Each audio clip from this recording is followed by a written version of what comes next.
Tersangka kasus kecelakaan tambang timah di Bangka yang tewaskan 7 pekerja.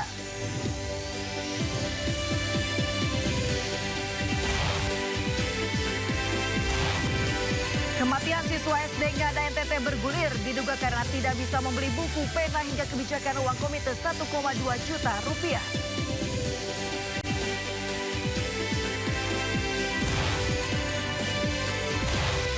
Wakil Mensos Agus Jabo Priyono pastikan kepesertaan BPJS Kesehatan pasien cuci darah yang diblokir akan direaktivasi.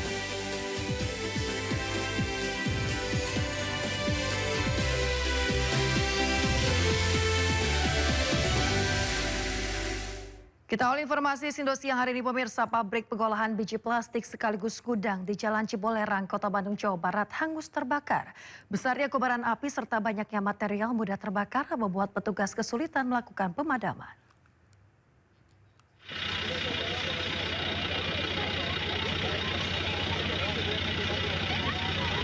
Kobaran api terlihat membumbung tinggi, menghanguskan seluruh bangunan pabrik pengolahan plastik sekaligus gudang penyimpanan. Asap tebal memenuhi udara sempat membuat panik warga yang takut api merembet ke permukiman penduduk. Petugas pemadam kebakaran Kota Bandung dibantu petugas pemadam Kabupaten Bandung terus berupaya melakukan pemadaman dengan melakukan penyemprotan dari berbagai arah. Namun besarnya api serta banyaknya bahan mudah terbakar membuat proses pemadaman berlangsung cukup lama. Bahkan untuk mempercepat akses ke titik api, petugas terpaksa menjebol tembok pabrik. Menurut keterangan saksi, api pertama kali terlihat pukul 3 sore dan langsung membesar. Jam 3 sore, jam 15.00 paling sekitar jam segituan lah. Sebelumnya ada ledakan atau gimana? Api langsung gitu? Gak ada. Ada api aja, ada api kecil sama yang kerja. Itu ada api langsung sama petugas itu ada yang jaga juga sih, gak tahu sih. Pada saat kejadian, kondisi pabrik tengah kosong dan tidak ada aktivitas pekerja sehingga tidak ada korban jiwa dalam insiden ini. Dari Bandung, Jawa Barat, Juhpita Meilana, iNews melaporkan. Pemirsa, semua ruangan kantor pabrik perakitan mobil di Kota Bogor, Jawa Barat ludes terbakar. Api dengan cepat membakar seluruh ruangan kantor 2 lantai tersebut. Info Lor, ini di Limajaya kebakaran gede. Kebakaran. Kobaran api disertai kepulan asap hitam hingga membakar sebuah kantor pabrik pembuat mobil di Jalan Soleh Iskandar, Kota Bogor, Jawa Barat pada Jumat pagi. Banyaknya bahan yang mudah terbakar membuat api dengan cepat membakar seluruh ruangan kantor 2 lantai tersebut. Petugas pemadam kebakaran yang tiba di lokasi langsung mengerahkan 10 armada untuk menjinakkan si jago merah. Petugas bahkan membutuhkan waktu lebih dari 1 jam guna memastikan padamnya api. Penyebab kebakaran masih belum diketahui pasti, namun dugaan dari arus pendek. Kayaknya tuh masuk terus titik api kayaknya tuh. Di doang ya kayaknya. Gede apinya Pak? Gede apinya. Di lantai berapa Pak? Di lantai 2 kayaknya. 2 lantai 2. Sekitar jam 8.30 dari lantai 2. Jadi awalnya dari ruang meeting dan kebetulan para karyawan belum hadir. Jadi api tiba-tiba membesar, kemudian merambat ke ruang sebelah dan turun ke bawah sehingga terkena bis display 1. Jadi itu alhamdulillah pada saat ini sudah bisa tertangani dan proses sedang pendinginan. Ruangan yang terbakar 2 ruangan, kemudian di bawah 1 mungkin ya. Tapi itu yang di bawah relatif lebih kecil. Tidak ada korban jiwa dalam peristiwa ini, namun kerugian materi ditaksir mencapai miliaran rupiah. Hingga kini polisi masih menyelidiki pemicu kebakaran tersebut. Seorang pria pelaku perang kelompok yang membawa busur dan senjata tajam ditangkap polisi di Kota Makassar, Sulawesi Selatan.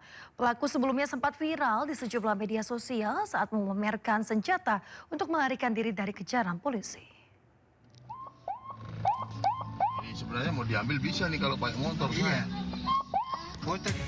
Video amatir merekam seorang pria memegang busur dan katapel saat tawuran antar kelompok di Jalan Lembo, Kecamatan Talo, Kota Makassar, Sulawesi Selatan. Bahkan pelaku menggunakan tameng dari seng yang diduga dipakai dalam tawuran tersebut. Setelah melakukan penyelidikan dan pencarian selama 2 hari, polisi mendapatkan informasi keberadaan pelaku. Polisi menangkap pelaku saat tengah tidur di dalam rumah di Kecamatan Talo, Kota Makassar, Sulawesi Selatan. Polisi juga menemukan 3 anak panah dan 1 buah katapel yang diduga digunakan dalam aksi perang kelompok. Selain meresahkan masyarakat, pelaku juga diketahui sering melakukan pengancaman terhadap orang tuanya saat tidak diberikan uang. Pengaduan dari keluarga menjadi salah satu dasar polisi mempercepat proses penangkapan. Atas perbuatannya, pelaku dijerat pasal 307 ayat 1 KUHP dan terancam hukuman 7 tahun penjara. Polisi tetapkan 3 tersangka kasus kecelakaan tambang timah di Bangka yang tewaskan 7 pekerja. Mereka merupakan pemodal sekaligus kolektor timah dari kegiatan penambangan yang diduga ilegal.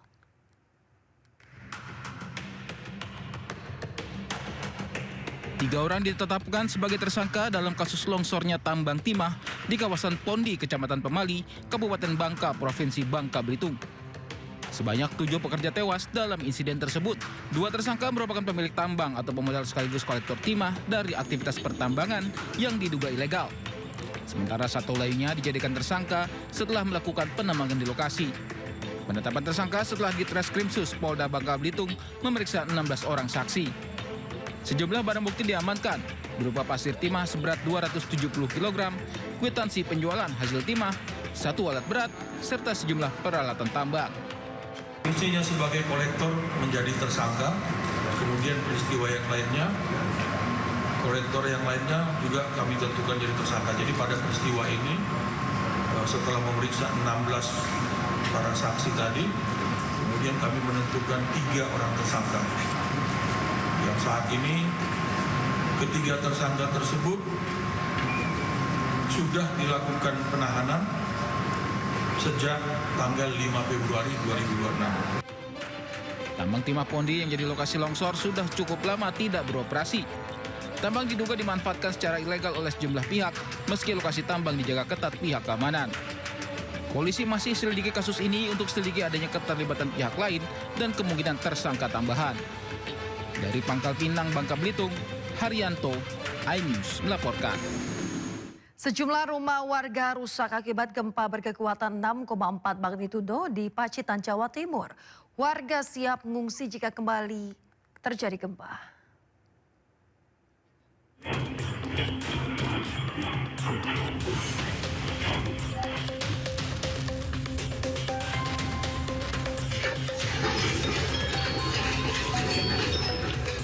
Gempa magnitudo 6,4 mengguncang Pacitan, Jawa Timur Jumat dini hari. Guncangan terasa kuat membuat warga sempat panik dan keluar rumah mencari tempat aman.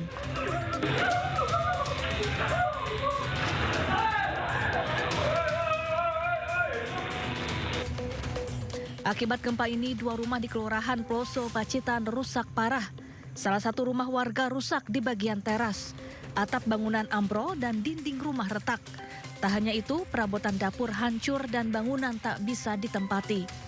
Tiba-tiba bangun. Tiba-tiba bangun mau keluar buka pintu, keduluan iki ambruk. Rusak apa ya, Pak?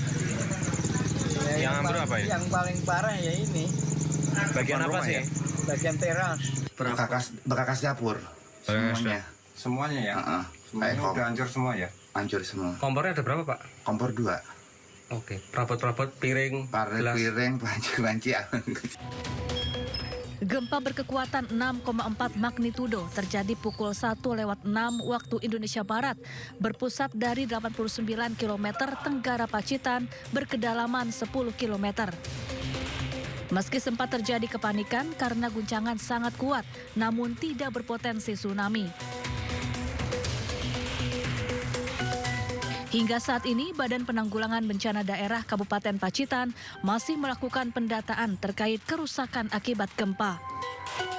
Dari Pacitan, Jawa Timur, Ahmad Subeki, iNews melaporkan.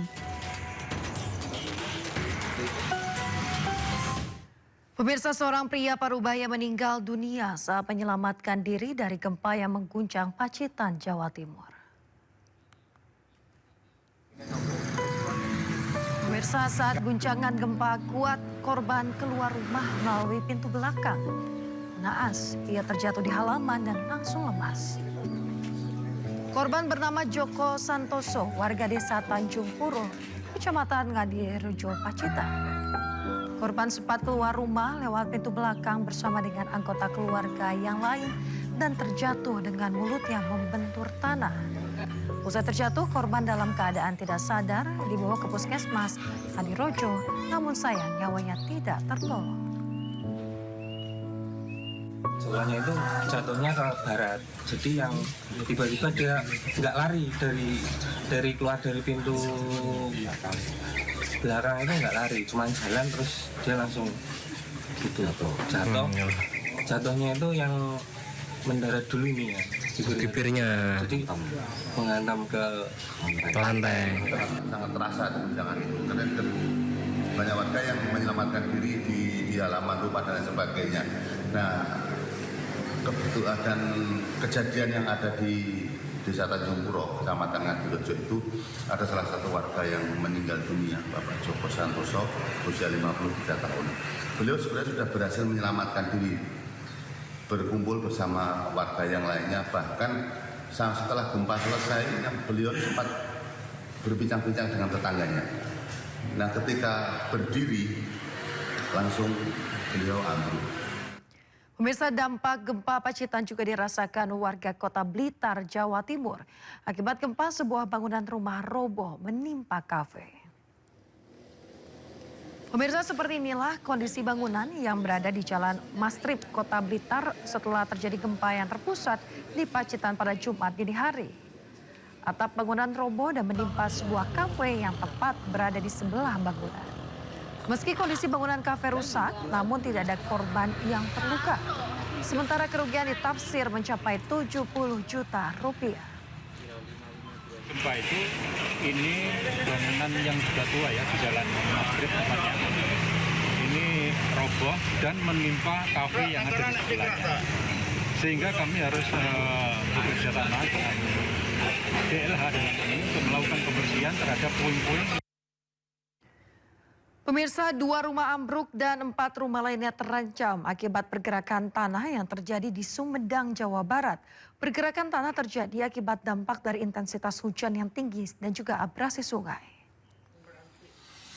Pokoknya posisi rumah Bu Ima satu blok sabola di belah kamar, duita hancur, iya posisi di atas banangan. Bangunan rumah warga ini ambruk terbawa longsor. Dampak dari pergerakan tanah yang terjadi di Dusun Cari Cangkas, Desa Karya Mukti, Kecamatan Tomo, Sumedang, Jawa Barat. Ini terjadi saat wilayah Sumedang dilanda hujan deras. Akibat kejadian tersebut, bagian dapur, kamar mandi rumah, serta sejumlah perabotan rumah tangga hancur terbawa longsor. Ada kabar dari tetangga, jam 2 udah ada suara reng-reng yang terbelah, dan kejadiannya udah sholat subuh sekitar jam 5:30 pagi. Pemerintah desa mencatat akibat pergerakan tanah tersebut ada 2 bangunan rumah warga rusak berat, sementara 4 rumah lainnya terancam. Rumah-rumah yang terancam letaknya hanya berjarak 20 meter dari aliran sungai Cipeles. Pada pemerintah meminta bantuan segera diperhatikan, karena yang pertama mungkin ini ada yang terancam, ada perkiraan 6 rumah yang saya takutkan karena cuaca masih ekstrim, Pak. Takutnya semakin fatal dan semakin berdampak luas saya. Sementara longsor terjadi diduga akibat intensitas hujan yang tinggi dan diperparah dengan pengikisan bantaran sungai Cipeles. Untuk mencegah jatuhnya korban, para penghuni rumah mengungsi sementara ke tempat yang aman. Dari Sumedang, Jawa Barat, Beben HVA, iNews melaporkan. Pemirsa, bencana tanah bergerak melanda Desa Padasari, Kecamatan Jatinegara, Kabupaten Tegal, Jawa Tengah.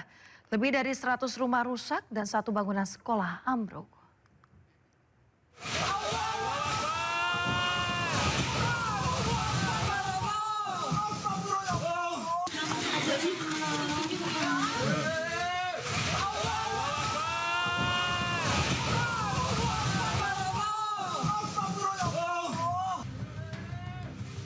Bangunan Bangunan SMA milik Pondok Pesantren Al-Adalah di Desa Padasari, Kecamatan Jatinegara, Kabupaten Tegal, Jawa Tengah roboh akibat pergerakan tanah.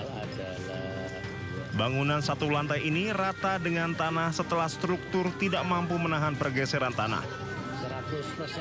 Selain sekolah, dampak bencana tanah bergerak juga merusak ratusan rumah warga. Kerusakan yang terjadi bervariasi mulai dari dinding roboh, lantai retak parah, hingga bangunan rumah tampak miring. Tidak hanya permukiman dan fasilitas pendidikan, akses jalan desa dan jalan kabupaten turut mengalami kerusakan di sejumlah titik. Kondisi ini mengganggu mobilitas warga setempat. Puluhan warga terdampak terpaksa mengungsi. Mereka ditampung sementara di kantor Majelis Zikir Warotiban An-Nazoriyah di Desa Padasari. Gubernur Jawa Tengah Ahmad Lutfi yang turun langsung memantau kondisi para pengungsi pasca bencana berjanji akan relokasi warga yang rumahnya berada di lokasi tanah bergerak. Ada 250 masyarakat kita nanti yang mau tidak mau harus kita relokasi. Jadi kita relokasi tidak hanya di tempat pengungsian, Bupati sudah menetapkan satu hunian sementara yang nantinya akan kita geser menjadi hunian tetap. Kita baru nyari tempat, itu satu. Kemudian yang kedua yang tidak kalah pentingnya adalah bagaimana kecepatan kita menangani layanan dasar masyarakat. Layanan dasarnya apa? Dari mulai dapur umum sudah terpenuhi, dari kesehatannya posko kesehatan sudah terpenuhi.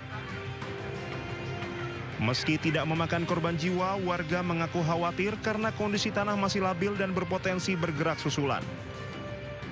Sebelumnya, kawasan perbukitan di wilayah ini sempat diterjang banjir bandang setelah hujan deras mengguyur cukup lama. Kondisi ini menyebabkan sungai Rambut meluap dan diduga memperparah stabilitas tanah. BPBD Kabupaten Tegal mengimbau warga tetap waspada terhadap potensi lanjutan bencana tanah bergerak terutama saat hujan dengan intensitas tinggi masih terjadi. Dari Tegal, Jawa Tengah, Yunibar Anyis melaporkan. Pemirsa, Wakil Presiden Republik Indonesia Gibran Rakabuming Raka mengunjungi kondisi warga terdampak bencana tanah bergerak di Desa Padasari, Kecamatan Jatinegara, Kabupaten Tegal, Jawa Tengah. Wapres Gibran mendatangi sejumlah lokasi pengungsian guna melihat kondisi para korban sekaligus memastikan penanganan darurat berjalan dengan baik. Gibran mengunjungi posko pengungsi Al-Azhar II serta lokasi pengungsian di rumah salah satu warga yang saat ini menampung sebagian pengungsi. Selain meninjau posko, Wapres juga menyambangi lokasi terdampak tanah bergerak di Desa Padasari. Sementara jumlah pengungsi akibat bencana tanah bergerak mencapai 1.686 jiwa yang terdiri dari 1.160 warga lokal dan 526 santri. Selain itu pemirsa, hampir 500 rumah warga rusak. Yang rusak itu kurang lebih itu hampir 500. Iya, hampir 500. Iya, hampir 500. Soalnya ini datanya itu semakin menyusul. Ketika kita sudah mencatat 400 sekian, ya laporan dari semalam itu kurang lebih itu 500. Berarti semakin hari bertambah. Pemirsa, ratusan rumah di Desa Dawan, Kabupaten Cirebon, Jawa Barat terendam banjir pada Kamis malam. Hujan deras disertai tingginya debit air kiriman dari Kuningan membuat sungai Cipager meluap merendam hampir seluruh pemukiman rumah warga.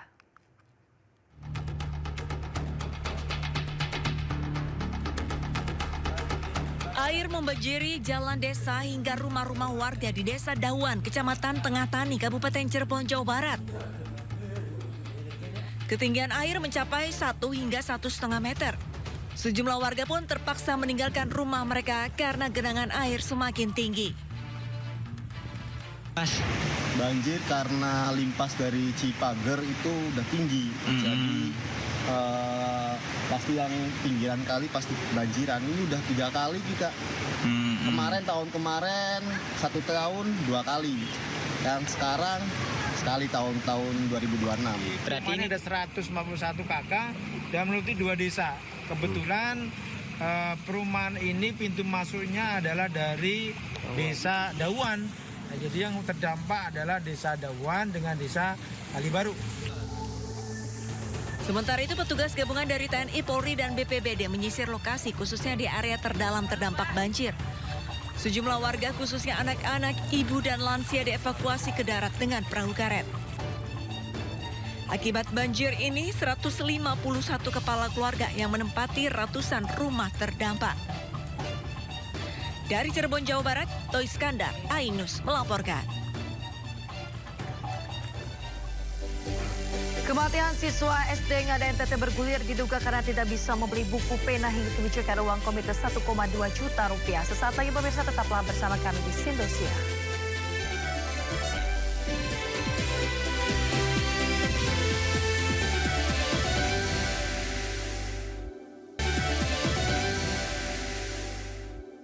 Anda kembali di Indosiar, pemirsa. Tebing lubang raksasa di Aceh Tegal longsor saat Menteri Pekerjaan Umum Dodi Hanggodo meninjau desa Pondok Bale, Kecamatan Ketol. Ada 3 kali longsoran tebing yang disertai suara gemuruh dan getaran kuat.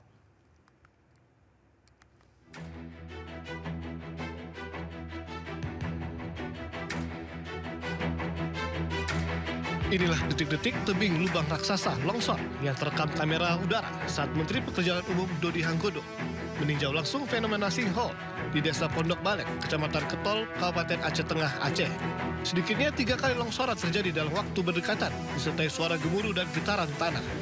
Kementerian Pekerjaan Umum saat ini terus melakukan kajian teknis untuk menentukan langkah penanganan fenomena sinkhole ini, sekaligus memastikan keselamatan warga di sekitar lokasi.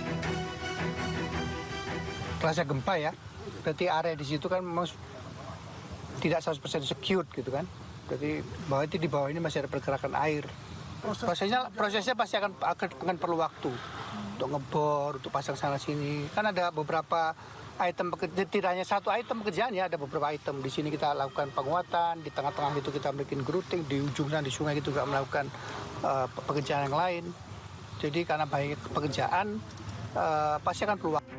Untuk menangani kondisi tersebut, Kementerian Pekerjaan Umum telah menurunkan tim teknis ke lokasi untuk memeriksa struktur tanah, kondisi geologi, serta menganalisa faktor penyebab terjadinya longsor. Menteri PU menekankan pekerjaan fisik harus segera dilaksanakan, mengingat kondisi longsoran masih terus berlangsung dan berpotensi mengancam wilayah pertanian masyarakat. Dari Aceh Tengah, Aceh, Yusradi, Ainus melaporkan. Pemirsa, putusnya jembatan penghubung satu-satunya antar desa memaksa warga dan pelajar di Kabupaten Biren, Aceh harus menyeberangi sungai menggunakan rakit darurat. Hingga kini jembatan tersebut masih belum diperbaiki.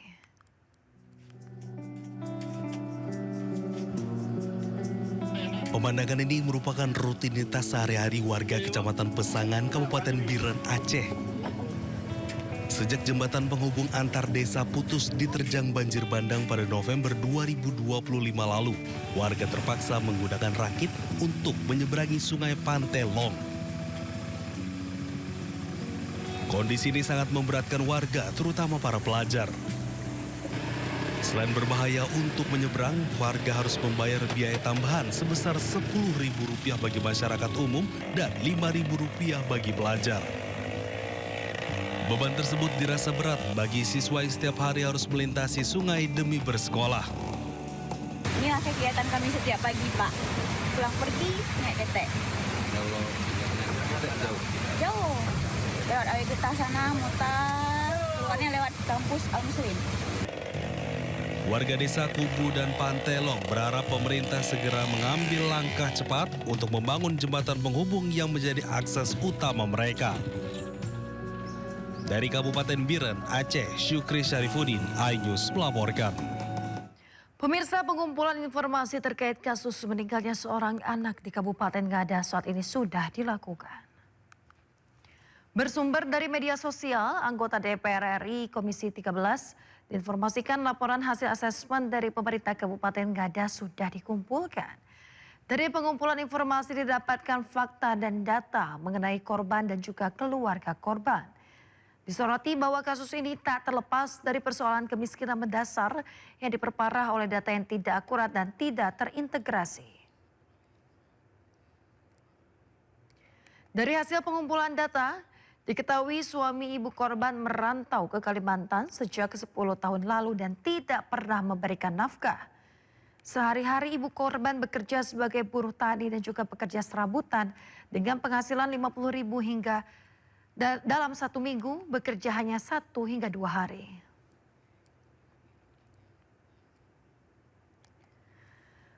Diketahui juga pemirsa bahwa SDN Rotu Jawa ternyata mematok uang sekolah sebesar 1,22 juta rupiah, di mana korban sudah membayar tahap 1 sebesar Rp500.000.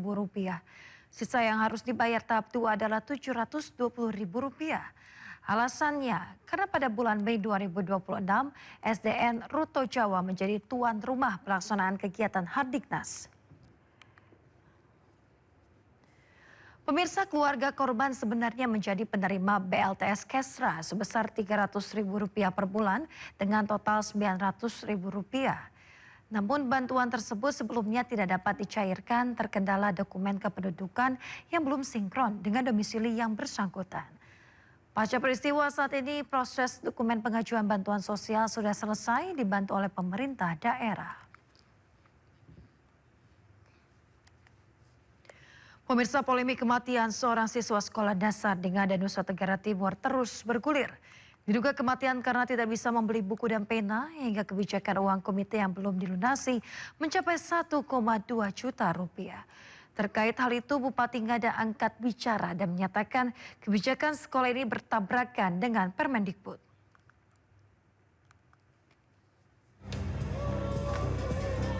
Kematian tragis seorang siswa sekolah dasar di Ngada, Nusa Tenggara Timur menjadi teguran bagi pemerintah.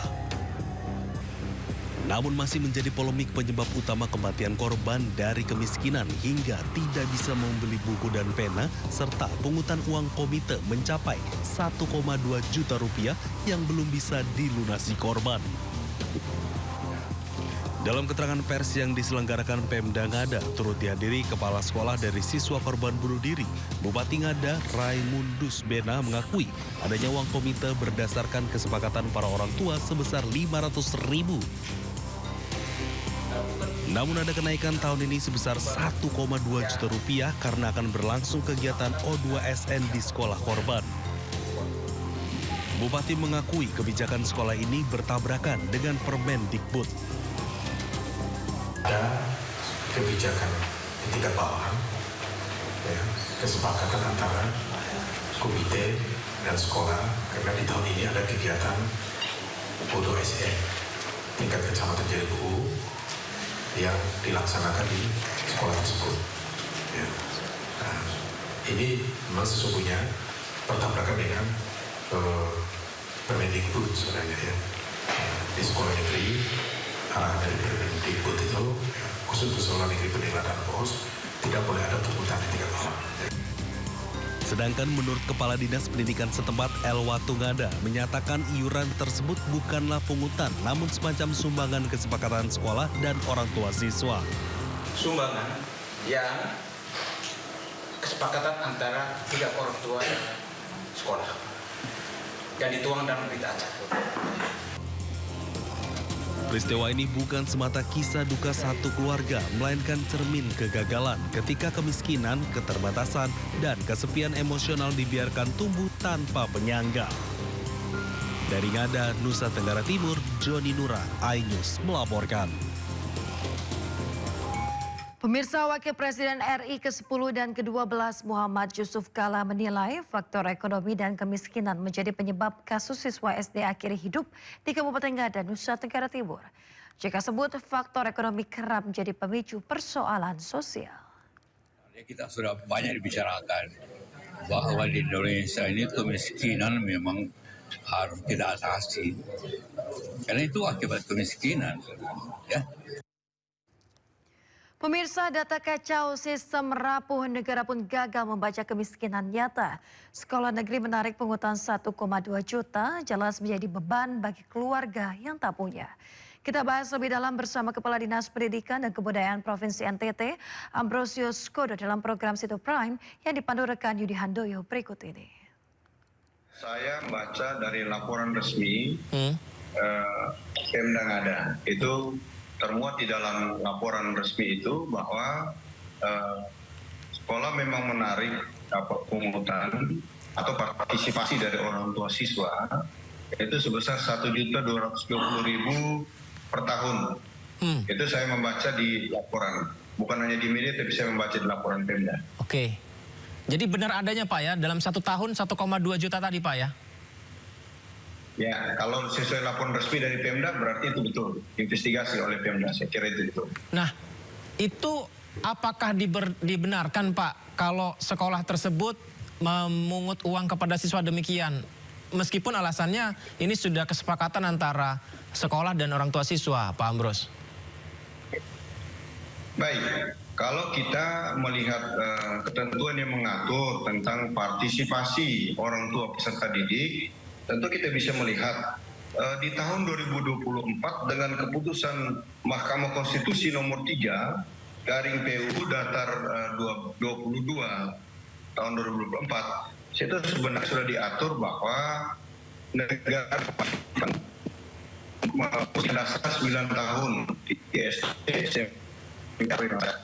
itu berarti bahwa tidak boleh ada pungutan lagi oleh sekolah-sekolah negeri maupun sekolah swasta. Nah ini di sekolah negeri, itu kita lihat dari yang pertama. Kemudian yang kedua, kita lihat dari Impres nomor 8 tahun 2025, pelaksanaan pengentasan kemiskinan dan penghapusan kemiskinan ekstrim. Jelas pada strategi utama yang pertama adalah pengurangan beban pengeluaran masyarakat miskin. Nah itu berarti bahwa sebetulnya rakyat miskin tidak boleh dikenakan pungutan apapun, apalagi adalah pengenalan untuk mencerdaskan kehidupan masyarakat. Sehingga sebenarnya tidak perlu ada pungutan. Kemudian yang berikut, untuk operasional sekolah. Negara sudah mengalokasi bantuan operasional satuan pendidikan, baik dari tingkat dasar maupun sampai dengan tingkat menengah. Sehingga keadaan ini atau dasar hukum dan kebijakan negara ini sebenarnya sudah sangat jelas bahwa untuk sekolah-sekolah negeri itu tidak perlu ada pungutan-pungutan yang membebankan orang tua siswa. Sebagai misal di pemerintah provinsi, kami sudah mengatur untuk level pendidikan menengah dengan peraturan gubernur nomor 53 tahun 2025. Di sana kami mengatur, kalaupun memang ada pungutan terhadap peserta didik melalui orang tua peserta didik, itu diatur maksimal 100.000, tetapi itu untuk penghasilan orang tua di atas 5 juta. Kemudian di bawah 5 juta itu kan diatur dan kategori-kategori, bahkan sampai dengan orang tua miskin itu bisa ditunjukkan bukti keluarga miskin, itu harus dibebaskan daripada pungutan-pungutan itu. Kalau sekolah mengumpulkan orang tua murid secara berkala memberikan informasi kebutuhan tentang sekolahnya begitu, entah untuk operasional sekolah, honor guru, dan dalam rapat sekolah tersebut menyatakan Bapak Ibu orang tua murid semuanya setuju ya kalau kita mempunyai anggaran segini untuk dibantu, itu tetap tidak boleh Pak Ambrus?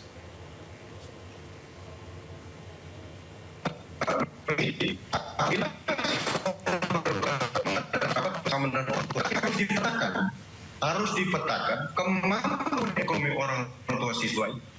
Sehingga ada yang keluarga miskin itu sebenarnya memang tidak boleh dibebankan pungutan.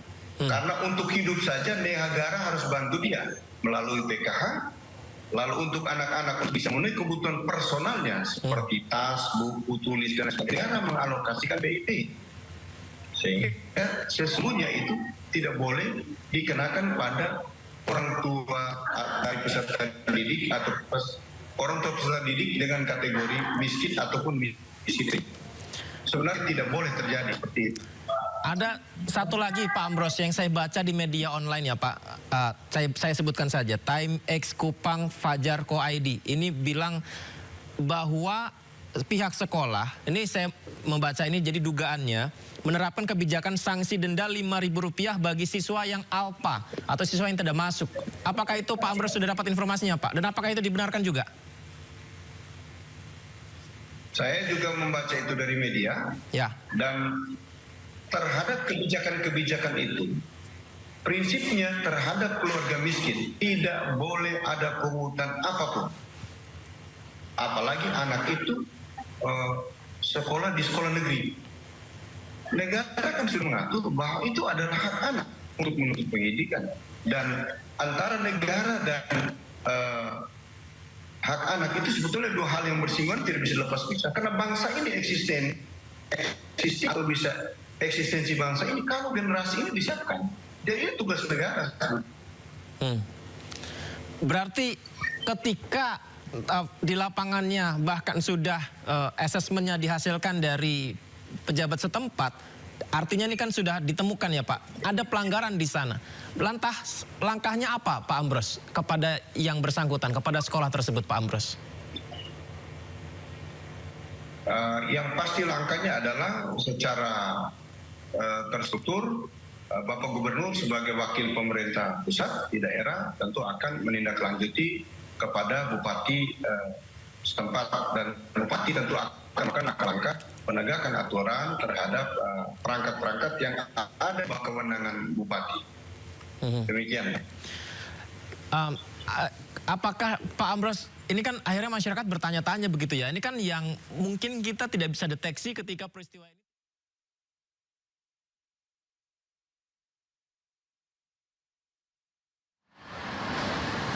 Juga salawat dan salam kita haturkan kehadiran kunjungan kita Nabi besar Muhammad Rasulullah SAW yang telah memberikan kita agama dan pengetahuan dunia. Yang saya hormati dan yang saya banggakan, saya muliakan Ketua Umum Majelis Ulama Indonesia Kiai Haji Muhammad Iqbal Sada beserta pimpinan dan pengurus MUI seluruhnya. Menteri Agraria dan Pertanian Saudara Haji Nusron Wahid sebagai Ketua Politik, Menteri Agama Profesor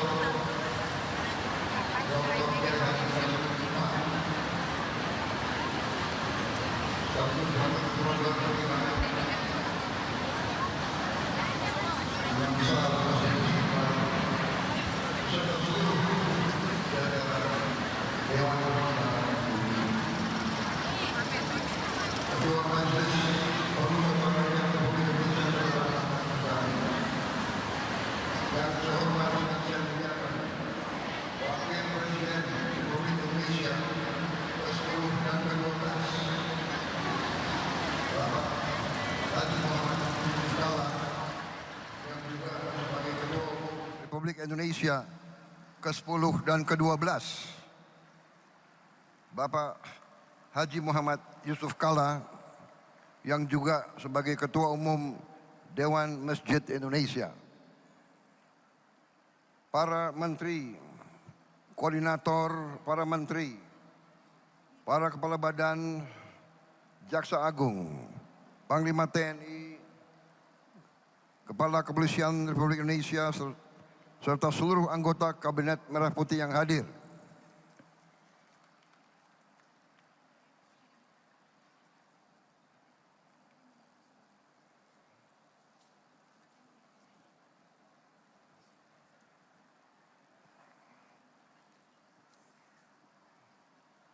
Ada 46 pejabat yang hadir. Saya mohon izin, mungkin tidak saya sebut satu-satu tanpa mengurangi rasa hormat, supaya hadirin ini tidak terlalu lama menghadiri acara ini.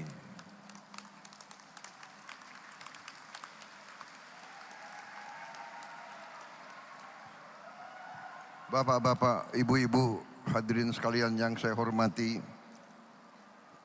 saya ingin menyampaikan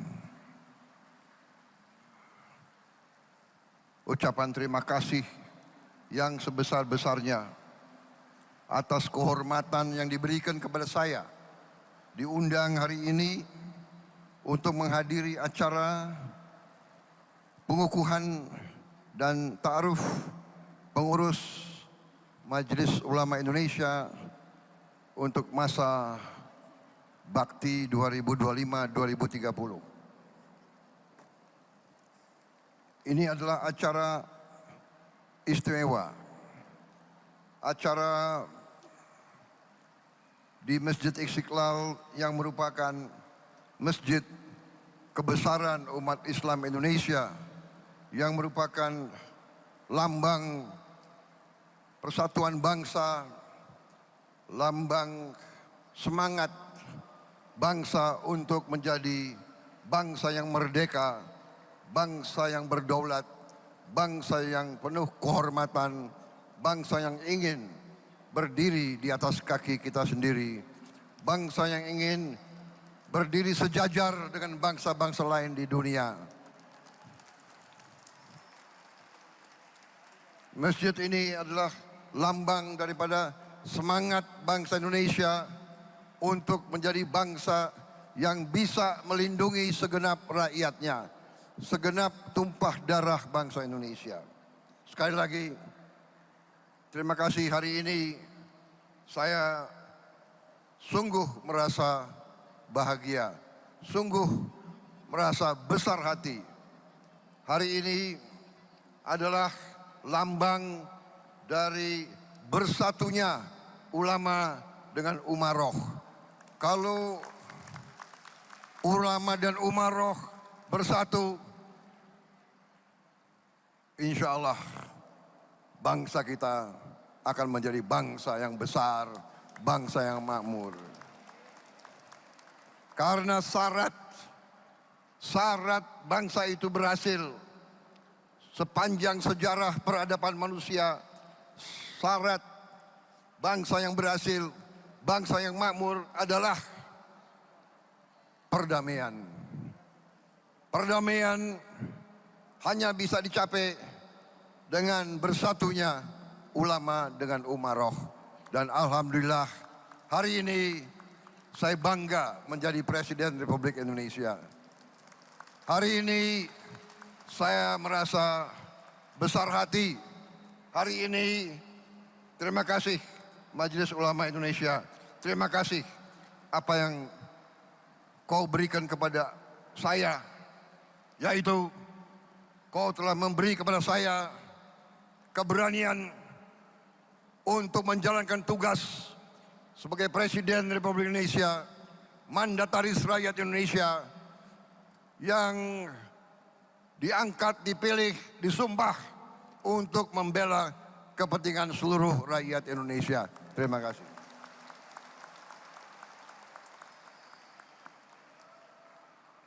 Saudara-saudara, selama ini Majelis Ulama Indonesia selalu mengambil peran yang sangat besar dan menentukan dalam kehidupan bangsa dan negara. MUI selalu menjadi pilar stabilitas, pilar ketenangan, pilar kesejukan, pilar toleransi antara seluruh umat dan seluruh agama. MUI tidak pernah tidak hadir setiap bangsa mengalami kesulitan. Baru-baru saja kita melihat MUI tampil dari sejak hari-hari pertama bencana yang berada di beberapa daerah kita, di Aceh, Sumatera Barat, Sumatera Utara, dan juga di beberapa provinsi lain. MUI tidak pernah absen dari saat-saat negara sulit. Saudara-saudara sekalian, saya sangat memberi penghargaan saya, salut saya kepada peran dan rasa tanggung jawab Majelis Ulama Indonesia. Semoga Majelis Ulama Indonesia yang baru terpilih akan meneruskan pengabdian kepada umat dan kepada seluruh bangsa Indonesia. Sekali lagi hari ini lambang bersatunya ulama dan umaroh di Republik Indonesia. Dan ini adalah jaminan kebangkitan bangsa Indonesia. Saudara-saudara sekalian, bangsa kita masih menghadapi tantangan. Kita akui, kita harus bersama-sama berani, bertekad untuk menghilangkan kemiskinan dari bumi Indonesia. Kita tidak boleh takut, kita tidak boleh gentar, kita tidak boleh rendah hati. Kita berani dan kita bersama-sama, kita akan berhasil menghilangkan kemiskinan dari bumi Indonesia. Yang Maha Kuasa telah memberi kepada bangsa Indonesia kekayaan yang luar biasa. Setelah saya dilantik jadi presiden, saya mempelajari data-data, fakta-fakta, luar biasa kekayaan kita. Kekayaan kita luar biasa, yang Maha Kuasa telah memberi kepada kita. Karunia yang luar biasa. Tapi, ada tapinya. Tapi, masalahnya adalah apakah kita mampu menjaga dan mengelola kekayaan tersebut? Apakah kita mampu? Apakah kita berani menjaga kekayaan itu? Apakah kita berani menghadapi kesulitan? Apakah kita berani mengakui bahwa bangsa ini masih banyak kesulitan dan kelemahan? Saudara-saudara, di mana-mana saya mengajak seluruh bangsa, seluruh rakyat, terutama unsur pimpinannya, dan sekarang di hadapan Majelis Ulama Indonesia, di hadapan saudara-saudara semua, sekali lagi saya menggugah, sekali lagi saya memohon, marilah kita bersatu. Kita harus menjaga republik ini. Kita harus menjaga kekayaan bangsa kita. Kita harus berani memberantas korupsi dari bumi Indonesia.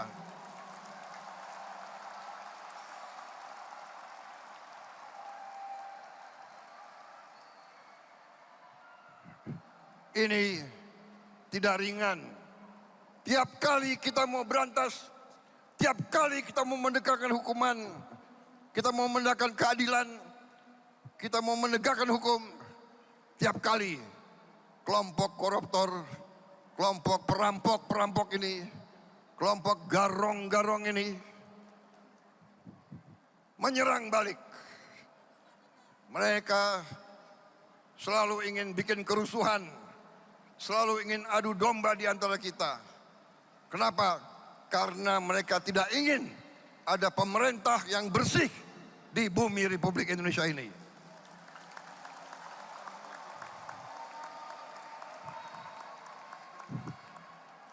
Tetapi saya telah disumpah di hadapan rakyat.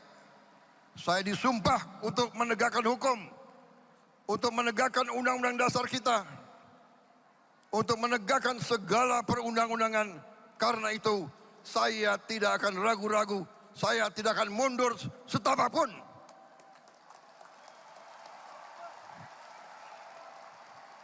Dan hari ini terima kasih Majelis Ulama Indonesia telah memberi kepada saya suntikan keberanian. Saya menjadi lebih berani, lebih yakin bahwa ulama umaroh bersatu, kita akan menegakkan keadilan di bumi Indonesia ini.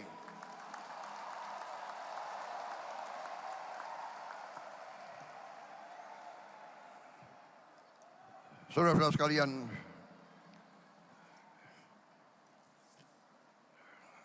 kita ingat dengan surat Ar-Ra'd ayat 11. Allah Subhanahu wa taala tidak akan mengubah nasib suatu kaum kecuali kaum tersebut mengubah keadaan diri mereka sendiri. Saudara-saudara, karena itu Hari ini ulama umaroh menyatakan bersatu dengan tema yang dikumandangkan hari ini. Bersatu dalam munajat untuk keselamatan bangsa. Saudara-saudara sekalian. Tema ini sangat tepat. Tema ini menjawab masalah yang kita hadapi. Keselamatan bangsa hanya bisa kita hasilkan kalau kita bersatu.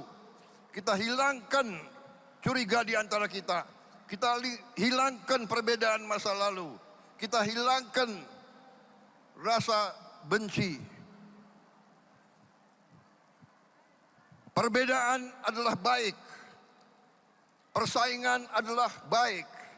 Tapi setelah bersaing, mari kita bersatu. Bersatu. Bersatu dalam munajat. Bersatu untuk keselamatan bangsa.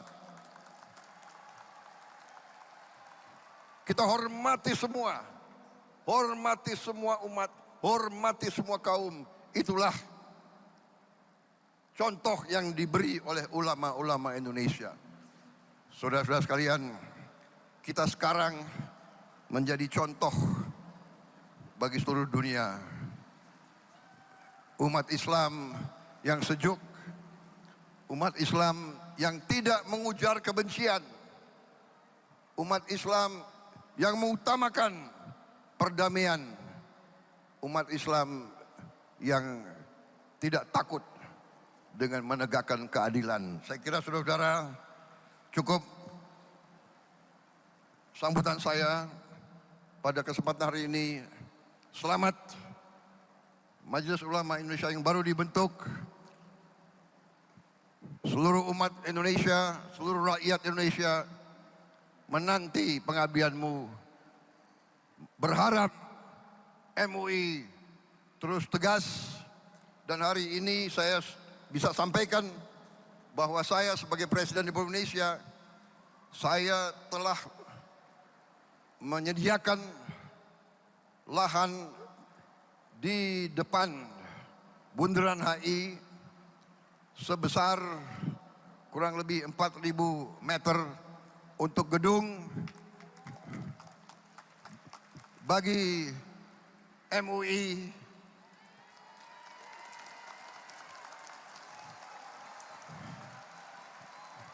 dan bagi badan-badan umat Islam seperti Badan Zakat Nasional dan lembaga-lembaga lain, termasuk ormas-ormas Islam yang membutuhkan ruangan. Kita akan bangun gedung. Terserah Menteri Agama berapa puluh lantai. Gimana? Rencananya berapa? 40 lantai.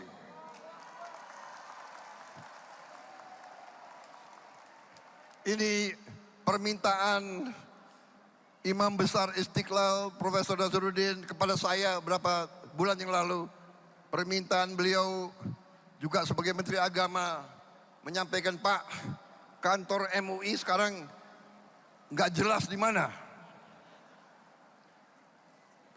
Saya pun maaf, tidak tahu persis di mana kantor MUI. Tapi nanti kantor institusi Islam akan berada di jantungnya ibu kota Jakarta ini. Di Bundaran HI jangan hanya ada hotel mewah, jangan hanya ada mall, nanti ada gedung yang akan diperuntukkan untuk lembaga-lembaga umat Islam. Kalau tidak salah, nanti akan dibentuk lembaga pengelolaan dana umat. Saya diberi laporan oleh Menteri Agama kalau dana umat semua dikelola dengan baik itu bisa jumlahnya itu minimal 500 triliun 1 tahun.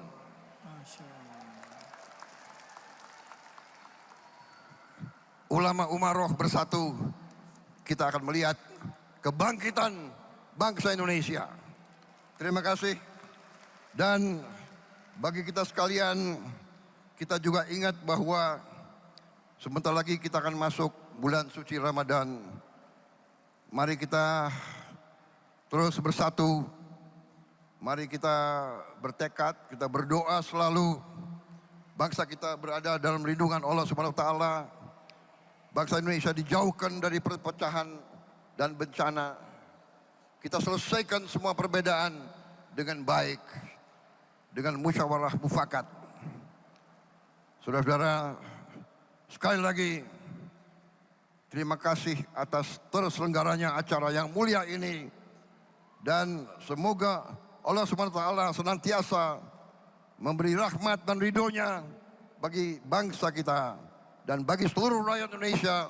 Dan terakhir saya ucapkan selamat bekerja Majelis Ulama Indonesia. Selamat berkhidmat untuk bangsa, umat dan seluruh rakyat Indonesia. Terima kasih. Wassalamualaikum warahmatullahi wabarakatuh. Waalaikumsalam warahmatullahi wabarakatuh. Terima kasih. Sallu ala Nabi Muhammad. Hadirin sekalian, tanpa terasa kita sampai di penghujung acara pengukuhan serta ta'aruf pengurus Majelis Ulama Indonesia masa khidmat 2025-2030 dengan tema bersatu dalam munajat untuk keselamatan bangsa.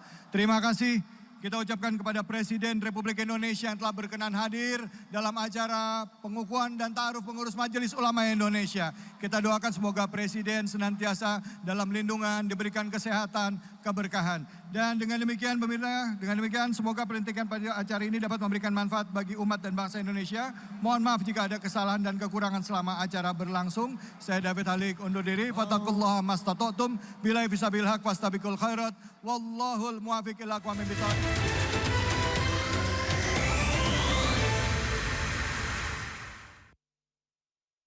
Anda kembali di Sindo Siang, pemirsa. Indonesia International Motor Show atau IIMS 2026 kembali digelar di Expo Kemayoran, Jakarta Pusat.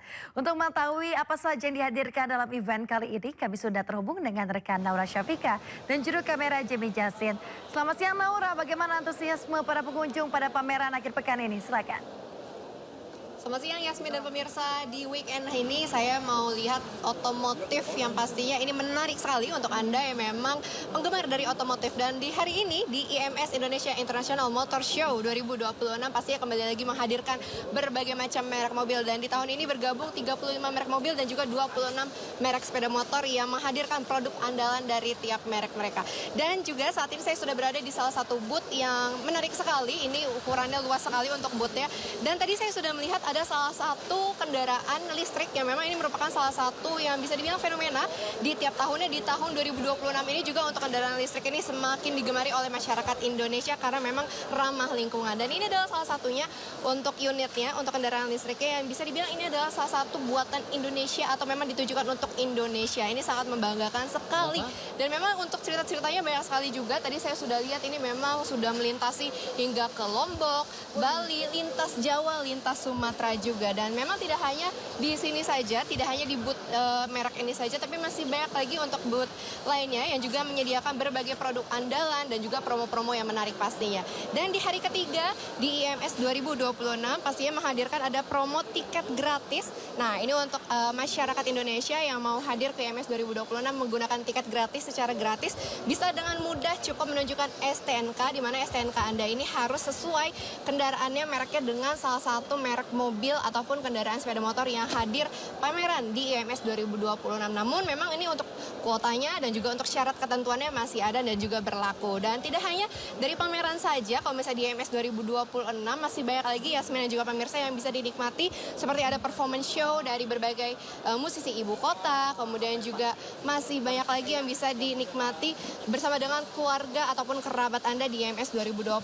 Dan tadi saya sudah melihat juga untuk beberapa rundown di IMS 2026 bahwa memang di IMS di hari ini nantinya akan ada meet and greet bersama dengan Mandalika Racing Team. Jadi untuk Anda yang memang penggemar dari Mandalika Racing Team wajib datang di hari ini di sore hari untuk melihat dari penampilan mereka. Dan ini juga pasti masih banyak lagi untuk beberapa produk baru dari setiap merek yang hadir bergabung di IMS 2026. Jadi untuk pemirsa masyarakat Indonesia yang ingin melihat berbagai macam produk unggulan dari tiap merek bisa langsung datang, dan setiap harinya kalau di weekend ini dibuka dari pukul 9 pagi, kemudian kalau misalnya di weekdays ini dibuka pada pukul 10 pagi. Sementara itu Yasmin kembali ke studio. Seru sekali, terima kasih banyak rekan Naura melaporkan langsung dari G-Expo Kemayoran, Jakarta. Selamat bertugas kembali. Turnamen biliar bertajuk Carabao International Open 2026 resmi digelar di Nusantara International Convention Exhibition Pantai Indah Kapuk 2 di Kabupaten Tangerang, Banten. Turnamen yang digagas oleh Carabao Billiards Indonesia dan didukung penuh PB Popsi tersebut sukses memecahkan rekor Museum Rekor Indonesia atau MURI dengan kategori turnamen biliar multi kategori dengan peserta terbanyak di satu lokasi. Carabao International Open 2026 resmi digelar. Terdapat 3 kategori utama dalam turnamen tersebut, yakni Carabao International Open, Carabao Junior Open, dan Carabao International Celebrity Billiard. Turnamen biliar bertaraf internasional ini sukses memecahkan rekor Museum Rekor Dunia Indonesia dengan kategori turnamen biliar multi kategori dengan peserta terbanyak di satu lokasi. Rekor tersebut diraih berkat tingginya jumlah peserta. Tercatat ada 341 partisipan dari 21 negara yang mengikuti 3 event turnamen yang bertanding secara bersamaan dalam berbagai kategori di satu venue. Terkait dengan rekor MURI, kenapa kok ada rekor MURI? Karena multi event ini pertama kali di Indonesia, yang mana ada 3 kategori mulai dari pro internasional juara dunia dan juga atlet junior bahkan selebriti. Nah ini sekarang didampingin oleh Bang Billy Saputra dan juga Adi Sky. Kita sama-sama kolaborasi sampai pada akhirnya rekor MURI itu terpecahkan di. Acara yang didukung penuh oleh PB Popsi ini membuat industri olahraga tanah air semakin berkembang. Lebih mengembangkan industri lebih meriah lagi, sehingga kalau industrinya sudah hidup, tentu seluruh instrumen yang berpartisipasi pada kegiatan atau terlibat akan ikut terangkat, dan harapannya event seperti ini dapat mengangkat prestasi Indonesia di event internasional. Biasa saya mewakili teman-teman artis juga bersyukur, memang ini event yang kita tunggu-tunggu kali ya. Sebenarnya jujur ya, event-event kecil aja kita diajak sama Carabao itu senang sekali gitu loh. Apalagi dengan event yang memang internasional. Dengan event biliar internasional yang berlangsung hingga Minggu 8 Februari ini, semakin memacu para atlet tanah air untuk berjuang mengharumkan nama Indonesia di kancah global. Tim Liputan iNews melaporkan.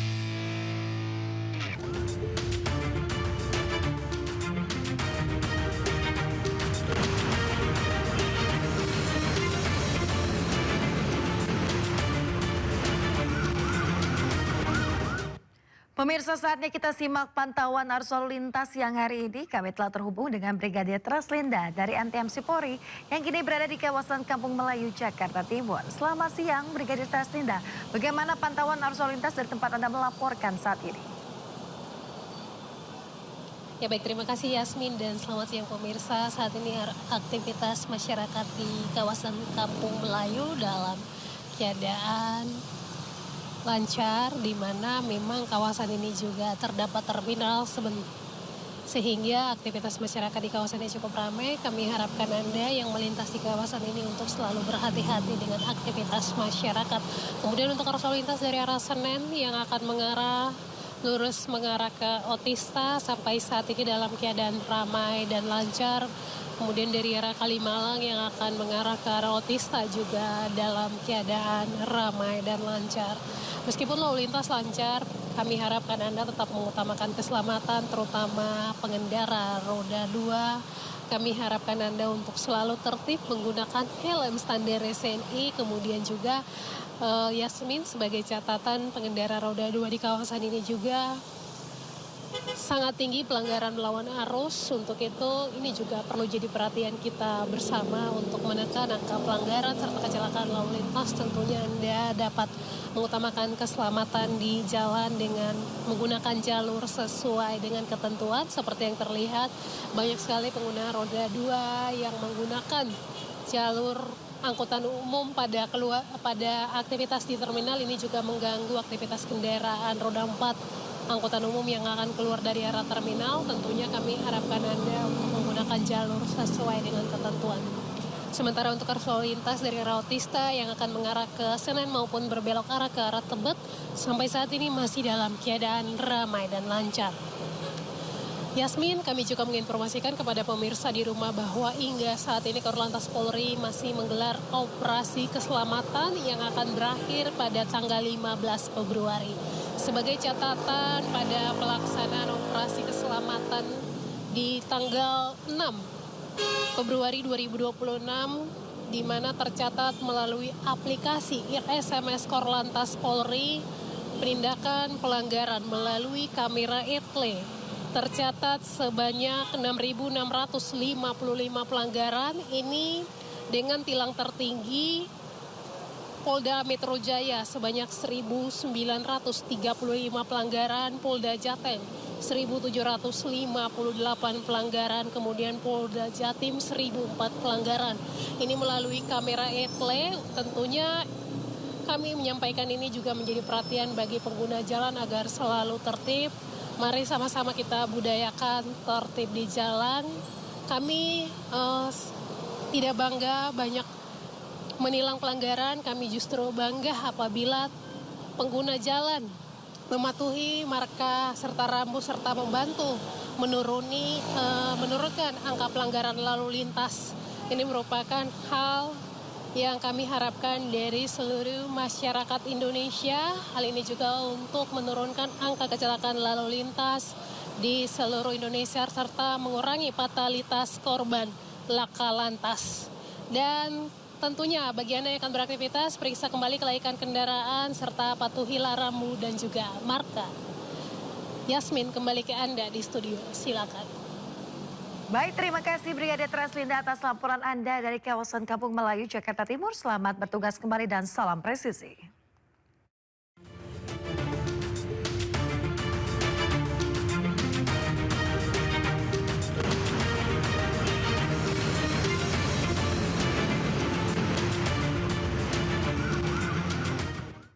Seekor gajah liar ditemukan mati dalam kondisi mengenaskan dengan kepala terpenggal di kawasan hutan tanaman industri Pelalawan, Riau. Diduga gajah Sumatera tersebut sengaja dibunuh dan juga diambil gadingnya oleh pemburu liar.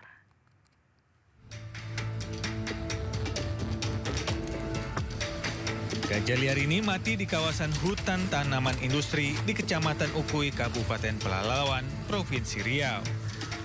Saat ditemukan, kondisi gajah sangat mengenaskan dengan kondisi kepala dipenggal dan gadingnya hilang. Hasil pemeriksaan tim dokter BPKSDA Riau menemukan 2 proyektil bersarang di tengkorak gajah.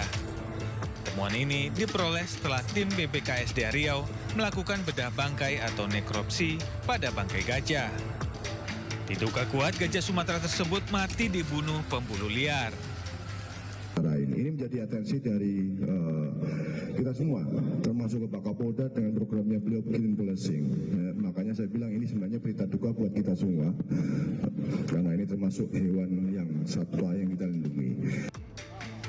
Saat ini populasi gajah Sumatera di Riau tahun 2025 tercatat sebanyak 216 ekor dari 400 ekor gajah di Sumatera. Jumlah hewan dilindungi ini mengalami penurunan akibat perburuan liar dan alih fungsi hutan. Dari Pekanbaru Riau, Indra Yoserizal, Anyus melaporkan. Pemirsa, ratusan warga dan petugas gabungan bahu-membahu membersihkan sampah yang menumpuk di pesisir pantai Kota Cirebon, Jawa Barat. Sampah-sampah itu terus berdatangan terbawa arus sungai dan menutupi bibir pantai.